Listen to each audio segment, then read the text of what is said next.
Frequency या Akashvani RF, ये वो अदृश्य या पोशीदा संकेत सिग्नल है जो हवा में सफर करते हैं, ट्रैवल करते हैं। ये अपने आप में संदेश, मैसेजेस लेके जाते हैं, जैसे आपका पसंदीदा गाना, वीडियो एक जगह से दूसरी जगह बगैर किसी तारों के, विदाउट एनी वायर्स। ये लहरों की तरह, वेव की तरह, वेव फॉर्म की तरह इतनी तेजी से इधर से उधर जाते हैं, जिसे हम रेडियो वेव्स या रेडियो तरंगे कहते हैं, जो आप शायद ना देख पाए। होता क्या है, यदि आपकी बातों को, आपके निजी व्यक्तिगत चैट्स को कोई सुन ले, जान ले, जैसे चुपके से कोई आपकी खुफिया बातचीत को सुन ले। इंक्रिप्शन ये यकीन दिलाता है कि आपके डिवाइस, आपकी इंफॉर्मेशन, आपकी जानकारी, आपके आपस में खुफिया बातचीत महफूज रहे, सुरक्षित रहे। रेडियो फ्रीक्वेंसी इंक्रिप्शन एक ऐसी तकनीक है जिससे आपकी गोपनीयता यानी कि राजदारी और अखंडता, इंटीग्रिटी, इसकी हिफाजत होती है। किसकी? जो डेटा ट्रांसमिट होता है वायरलेस नेटवर्क्स या बेतार तंत्रों में। रेडियो फ्रीक्वेंसी इंक्रिप्शन एक ऐसा प्रोसेस है, ऐसा तरीका है जिससे आरएफ सिग्नल्स या आरएफ संकेतों को तब्दील किया जाता है, चेंज किया जाता है उस रूप में, उस प्रकार में, ताकि जिसको भेजा जाए केवल वही समझ सके, वही डिसाइफर कर सके, कोई और नहीं। आरएफ इंक्रिप्शन इसको अलग अलग जगह पे यानी कि मुख्तलिफ परतों में लागू किया जा सकता है। अलग अलग लेयर्स होती है हमारी नेटवर्किंग में, हमारे कम्युनिकेशन सिस्टम में, संचार प्रणाली निजाम में, जैसे कि फिजिकल लेयर, जैसे कि डेटा लिंक लेयर और एप्लीकेशन लेयर। अब किस किस्म का इंक्रिप्शन का तरीका या इंक्रिप्शन मेथड ये आप लगाएंगे, ये डिपेंड करता है, निर्भर करता है जिस लेयर पे आप इंक्रिप्शन टेक्निक लगा रहे हैं। मसलन उदाहरण के तौर पे इंक्रिप्शन मेथड में क्या क्या आते हैं? Stream cyphers, block cyphers, public की क्रिप्टोग्राफी और एडवांस्ड इंक्रिप्शन स्टैंडर्ड यानी कि AES। जो सुरक्षा है आरएफ इंक्रिप्शन की, सिक्योरिटी, ये इस बात पे निर्भर करती है कि आपने कौन सा की यूज किया, जैसे चाबी होती है, या एल्गोरिथम क्या यूज किया है डेटा को, संदेशों को इनक्रिप्ट और डिक्रिप्ट करने के लिए। जैसे कि AES, अगर ये 256 बिट की का है, 250 बिट इसकी की है, इसको ये समझा जाता है कि लगभग ये अटूट है, अनब्रेकेबल है। आज की मौजूदा टेक्निक को लेकर, करंट टेक्नोलॉजी से इसको ब्रेक नहीं किया जा सकता, तोड़ा नहीं जा सकता। अब इसमें टेक्निकल प्रोसेस समझिए कैसे होगा। पहला काम इसमें होगा डेटा प्रिपरेशन। जो सिस्टम है वो पैदा करेगा, जनरेट करेगा रॉ डेटा।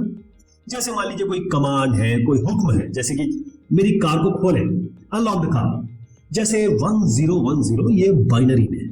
अब यहां लगाया जाएगा इंक्रिप्शन एल्गोरिथम।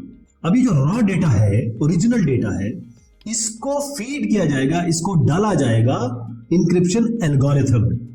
अभी इंक्रिप्शन एल्गोरिथम AES 128 हो सकता है, RSA हो सकता है, या सिंपल XOR गेट भी हो सकता है, लेकिन इसके साथ एक सीक्रेट की होगी, एक खुफिया चाबी होगी। अब ये खुफिया चाबी कैसे हो सकती है? 1011, ये भी बाइनरी है। तो इंक्रिप्शन एल्गोरिथम क्या करेगा, वो छितरा देगा, बिखरा देगा, स्क्रैम्बल कर देगा इस डेटा को। किसके बेस पर? इस सीक्रेट की, इस खुफिया चाबी के का यूज करके, ताकि एक साइफर टेक्स्ट या इंक्रिप्टेड डेटा या इंक्रिप्टेड आउटपुट जनरेट किया जा सके, जैसे 1100। इसके बाद होगा RF ट्रांसमिशन, रेडियो फ्रीक्वेंसी में ट्रांसमिशन होगा।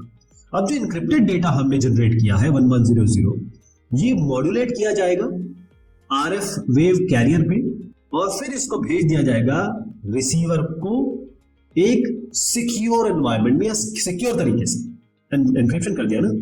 अब रिसीवर क्या करेगा? आपने तो इसको स्क्रैम्बल कर दिया है, इसमें तो वहां पे की लगा दी है। तो रिसीवर पहले तो इस RF सिग्नल को लेगा, इसको डीमॉड्यूलेट करेगा और फिर इससे डेटा निकालेगा जो कि अभी इंक्रिप्टेड डेटा है, अभी भी इसे समझ नहीं सकता। तो वो यही इंक्रिप्शन एल्गोरिथम जो सेंडर ने लगाया है, और साथ में सेंडर ने इसको एक चाबी भेजी है, इस चाबी का इस्तेमाल करके वो अब इस डेटा को डिक्रिप्ट करेगा और ओरिजिनल कमांड जो कि 1010 था उसे पालेगा। यदि कोई अनाधिकृत, गैर मजाज, अनऑथराइज्ड आदमी, रिसीवर अगर इस इनक्रिप्टेड डेटा में रुकावट पैदा करता है, इसे छीन भी लेता है 1100 को, वो तो डिक्रिप्ट नहीं कर सकता क्योंकि उसके पास चाबी नहीं है। इससे आपका ट्रांसमिशन, संचार सिक्योर रहता है, सेफ रहता है, सुरक्षित रहता है। जो इंक्रिप्शन के तरीके हैं आरएफ सिग्नल्स में, वो कौन कौन से हैं? AES यानी कि एडवांस्ड इंक्रिप्शन स्टैंडर्ड, जहां पर हाई सिक्योरिटी चाहिए, ज्यादा सुरक्षा चाहिए, उन एप्लीकेशंस में इसको AES को हम इस्तेमाल करते हैं। इसमें जैसे कि फिक्स्ड की लेंथ है 128 बिट की, डेटा को इनक्रिप्ट करने के लिए, इनकोड करने के लिए। अब आता है रोलिंग कोड या हॉपिंग कोड। इसका इस्तेमाल करते हैं हम कार कीज के लिए, जैसे गैरेज डोर ओपन करना है, बहुत ज्यादा इसमें, बहुत घरेलू चीजों में इसको हम यूज करते हैं। अब इसमें यह होता है कि जो इंक्रिप्शन का की है, यानी चाबी है इंक्रिप्शन की, वो बहुत तेजी से चेंज होती है, ताकि कोई अगर रिप्ले भी कर सके इसको तो उसको रोका जा सके।